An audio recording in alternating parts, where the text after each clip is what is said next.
Hello there, dear friends, and welcome once again to the Relaxed Fantasy Review. Today, we're diving into the Monsters of the Multiverse book to have a look at another variant elf, the Sea Elf. Sea elves are, they are elves that live in the ocean. They have all the aquatic powers that you would imagine from an elf that belongs in the sea. And oftentimes, sea elves are looked down upon a little bit. Not because they're a bad race, but because if you want sea-based powers, there's a different race, the Triton, that kind of sells the fantasy a little better. But nevertheless, sea elves are still a powerful race, and we're going to get into the details of why. But before we do, I'd like to let you know that Relaxed Fantasy Review has memberships. For just $1 a month, you get a couple things. You get a badge next to your name in the comments, letting folks know you're a supporter, earning you my undying gratitude. You also get early access to the videos. I upload videos on this channel every other day, and if you are a member, you get them a day earlier than everyone else. If that sounds interesting to you, there's a join button just below the video, and if you don't want to support or can't, that's okay. I appreciate you being here anyway. Thank you for watching and supporting the content. So sea elves, they start off as medium-sized creatures. Medium-sized creatures tend to be just a little bit better than their small-sized counterparts. I give medium a 10 out of 10. They also have the standard 30-foot ground speed, but because they're sea elves, you can tack on a 30-foot swim speed to that as well, making their speed a 10 out of 10 too, because swim speed is a handy thing to have. Next comes their Child of the Sea feature. This is a double barrel feature that says that they can breathe underwater, which you would expect a sea elf to be able to do, but it also gives them cold damage resistance. Cold damage isn't the most common in the game, but having any damage resistance is nice, and when paired with water breathing, I say the Child of the Sea feature deserves a 10 out of 10. That's a really, really good 1-2 punch.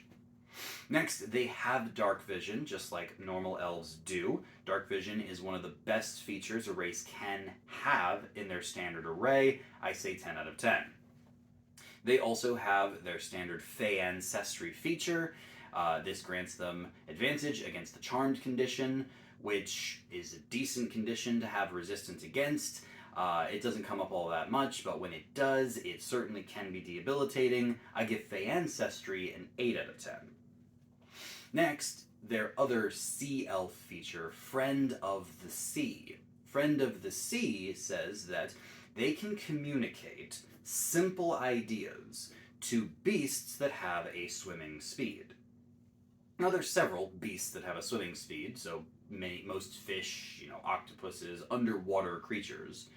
But you can only communicate simple ideas to them, so you can't have full conversations. And you have no ability to understand them back. So this is a much reduced version of the first level spell Speak with Animals, because Speak with Animals says you can talk to any beast, and you can understand them in return. Friend of the Sea is going to be kind of cool when it comes up. If you see a school of fishes and you get them, and you're in an underwater dungeon, and you're like, if you take us towards this MacGuffin object or towards this group of creatures, then we'll feed you something. A basic concept that you can't even know if they've if they care or not, if they can't respond to you. But you may be able to get some help from aquatic creatures sometimes. I don't know. It's all right. It's a 7 out of 10 feature for me. It certainly doesn't stack up against communicating with animals in general. Again, to compare them to the Triton can do the same kind of thing, but they can do it with beasts and monstrosities that live in the water. Anything that has a swimming speed. It widens up their options quite a bit. In fact, interestingly enough, they're one of the only creatures that can talk to monstrosities, whereas sea elves, it's just beasts. It's just animals. Not the worst thing out there, but certainly not as good as it could have been. But sea elves still have keen senses, which gives them automatic proficiency in perception, the best skill in the game. I don't think that's a controversial statement. 10 out of 10 for that. They also have Elven Trance, and it is a slightly buffed Elven Trance over the standard player's handbook variety, where when they trance, they get to have 2 proficiencies of their choice from weapons or tools. You know, Grab Thieves tools, or the Disguise kits, or Glassblower's tools, if you really need to be proficient with glass. Or if you're a character who doesn't have all weapon proficiencies, you could grab 2-handed weapons, a longbow, a heavy crossbow, something that you wouldn't naturally have that just powers you up a bit. On top of the fact that you can finish Long Rest in 4 hours, the Trance of the Sea Elf gets a 9 out of 10. And finally, their languages, they can learn Common and one language of their choice, which is the standard in Monsters of the Multiverse. That's a 9 out of 10. And overall, the Sea Elf is a 9 out of 10. They're still an elf. They still have dark vision. They still have keen senses. They still can trance. They still have all of the powers that elves have. Tack on a swim speed, slightly lackluster ability to talk to fish, and resistance to cold damage and be able to breathe underwater, and you have yourself a nice little package. I think that the Sea Elf is a very valid elf, and they deserve their spot amongst their elven brethren. If you're going to be playing in a campaign where underwater abilities will come in handy, the Sea Elf might just be the choice for you.